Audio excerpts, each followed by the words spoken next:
The village of Holcomb stands on the high wheat plains of western Kansas, in a lonesome area that other Kansans call out there. That's Truman Capote's famous opening sentence of his best-selling novel based on real events, In Cold Blood. The Clutters lived in the exact heart of the Americas. Their harmonious lives, which were filled with social meetings, picnics, and church events, were interrupted one bloody night 63 years ago. Herb, with his wife Bonnie, and two of his four children were killed November 15, 1959, by intruders who entered their home with the intent of robbery.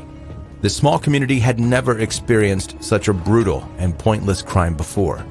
The events inspired Truman Capote to write his true crime bestseller. That novel ushered in an era of nonfiction and cemented Truman Capote as a worldwide best-selling writer, propelling him to household fame and fortune. However, working on this case would change his life and the Holcomb community forever.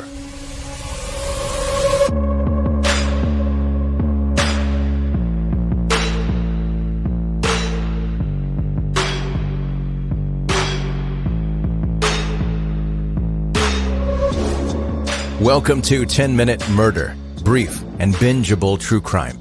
My name is Joe, the host, and thank you for joining today. And to be frank, I'd have to change my name, but the story today is one that not a single soul requested. I nearly always do episodes on cases that you listening ask to hear about. And back in August, when I was traveling for work, I took a book along with me, because heaven forbid I risk dropping and destroying my phone and being left without entertainment. The airport is impossible without that. So the book was In Cold Blood by Truman Capote, in case you haven't picked up on that by now. It's a story based on the murder of the Clutter family in 1959, and I did not expect it to be so interesting. I mean, I should have. It's considered a novel that poured gasoline on the spark of interest that the country had in true crime. And now look at it. Podcasts, TV shows, and movies, and the whole 9 yards. Before we get going with it, this is your reminder to subscribe, and wherever you like to listen to podcasts, this podcast is available there. And connect with 10-Minute Murder on social media as well.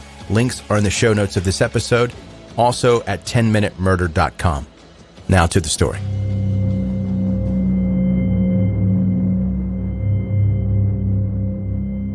If you're wondering why this murder shocked America the way that it did, I mean, in the light of serial killers from the 80s and the 21st century school shootings, this crime doesn't seem to be so isolated. The answer is the timing of the killing. In 1959 America, people were recovering from the trauma of the Second World War. Everyone was convinced that the violence was over, and they entered the era of being safe, looking forward to times of prosperity and security. And no one expected this level of unjustified brutality just out of the blue in an isolated rural area. Capote recalled the local detective's words, "Of all the people in the world, the Clutters were the least likely to be murdered." Everyone in Holcomb knew the Clutters, especially Herb, the father of four daughters and husband of Bonnie, who was the president of the National Association of Wheat Growers. Maybe it doesn't sound as impressive today, but mind you, a title like that really meant something in those days before the mass production of farming and corporations. Herb was heavily involved in the Methodist community, actively involved in schools, hospitals, and churches. He earned himself a reputation as being a social butterfly, an influential figure. He became known as the town's most remarkable social entrepreneur. Herbert Clutter employed 18 people on his farm, and each and every single one of his employees praised him for his honesty and good pay. Richard Hickok, or Dick, was born in Kansas, and he was 28 years old during the time of the Clutters murder. Dick, opposite to Perry Smith, had a rather normal childhood. His farm worker parents provided for him and his siblings with a good upbringing, but they were pretty strict.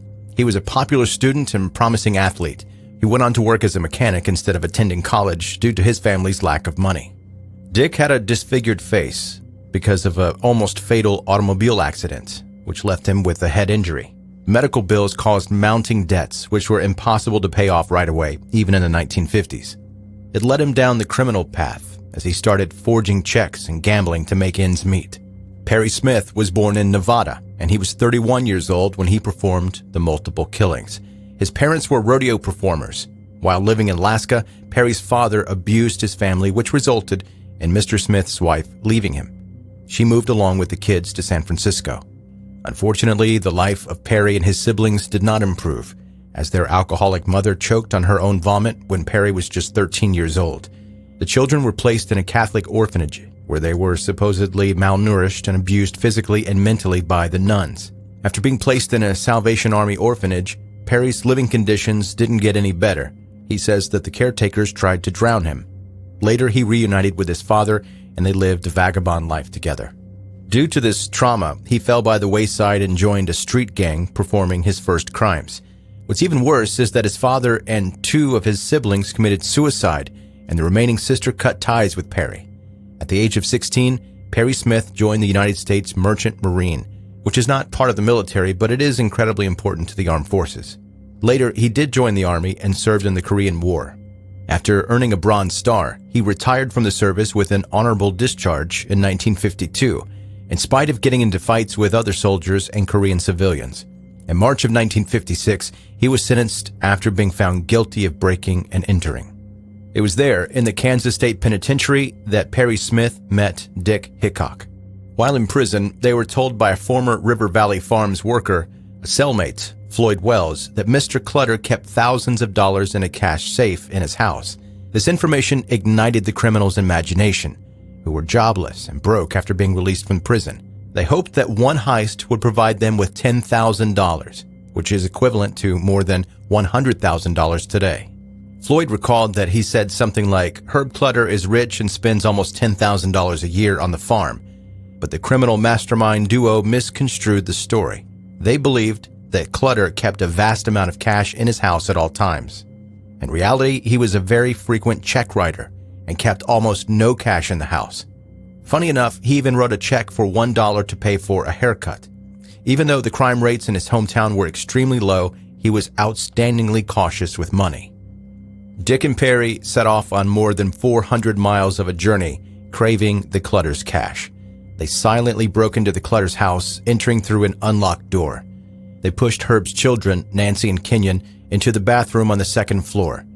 Later, then took Herb to his office on the first floor and questioned him about the money. When he informed them that there was no cash in the house, they didn't believe him and conducted a search themselves. With every minute, as they were realizing what Herb said was true and that there was no safe, they started to panic. They got frustrated and eventually decided to act out on an innocent family, intending to eliminate witnesses of the burglary at the same time. When they left the farmhouse, leaving behind the bodies of the Clutter parents and their 2 younger children, Perry and Dick took with them all the cash that Herb had on him, about $40, as well as Kenyon's portable radio and a pair of Herb's binoculars. On November 15, 1959, the police were notified by the Clutter family friends that 4 bodies had been found at their house on River Valley Farm. Detectives who participated in the inspection agreed that what they saw was beyond their imagination. All victims were tied up and murdered with a headshot fired at close range. Mr. Clutter had also had his throat cut. Nancy and her mother were murdered upstairs in their bedrooms. Kenyon was killed sleeping in the living room. Mr. Clutter's body was found on a cardboard mattress box in the boiler room. And why had no one heard these 4 shots and called the police that night? Well, River Valley Farms was off the beaten track, on the outskirts of Holcomb, so the shots fired during the execution were not heard by anyone. Dick and Perry cut the telephone lines leading into the house before the murders, and then afterward took the spent shotgun shells with them. There were hardly any traces of them other than the bloody footprints. The policemen were sure that they were dealing with a carefully planned crime. About 1,000 mourners attended the Clutter family funeral. Taking into account the population of Holcomb was something around 200 in 1959, it clearly shows how the Clutter family was well known, respected, and missed by many. Perry and Dick were on the run, living off of forged checks for about 6 weeks before they were arrested in Las Vegas, Nevada on December 30th.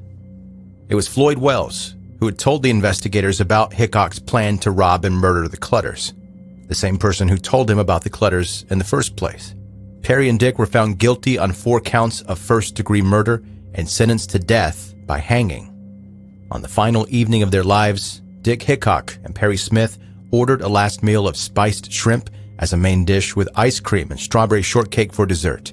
They were both executed in April of 1965 at the Kansas State Prison. Hickok was the first to enter the gallows as a result of winning a coin toss held by prison officials. Dick said, "Well, I'll be damned. This is the first thing I've ever won in my life." The murderers were buried side by side at Mount Muncie Cemetery in Lansing. Interestingly, Truman Capote paid for a small headstone to be placed on their graves. And what did he have to do with all of this? How did Capote end up being so involved with the criminals? When the killings made the national news, Truman Capote, who was already well known for the breakfast at Tiffany's, decided to chronicle the event. He left New York and traveled more than 1,500 miles west across the country. At first, the killers were taken aback by a flamboyant, short man with a funny, high-pitched, squeaky voice, and they didn't take him seriously. They were also pretty intimidated by a famous man from a big city. Nevertheless, Truman Capote succeeded in befriending the killers. He spent a couple of months going through the police records, conducting interviews, and recording accounts of the townspeople. 6 years after conducting his in-depth research, his findings were published in the book In Cold Blood. Making Holcomb known all around the globe for this tragedy was not the only thing Truman Capote was criticized for. There were rumors that he fell in love with Perry Smith after spending long hours interviewing him. Truman Capote was openly gay and admitted to being fascinated by Perry Smith. Capote found him to be a polite dreamer with an artistic soul, which is kind of strange to say about a cold-blooded murderer.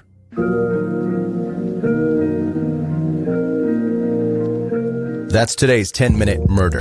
Brief and bingeable true crime. Thank you for listening today, and I did not spoil the book for you, by the way. That was going through my head about halfway through telling you the whole story. Like, they're going to think I spoiled the book. I didn't, right? We know who killed the Clutter family. That's known information. I just basically detailed their lives in a very brief way, and the book goes into so much detail.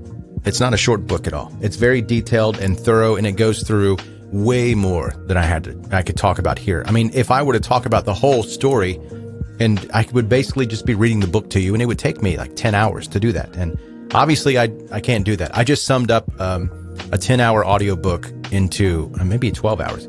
I just summed it up into about 10 or 11 minutes. So you're not missing anything by listening to this podcast if you want to go and read the book. It's very good. Hey, again, thank you for listening today. And if you have not yet subscribed, please subscribe to 10-Minute Murder and also connect to 10-Minute Murder on social media. All links are found at 10minutemurder.com. Thank you for listening. Be safe and make good choices.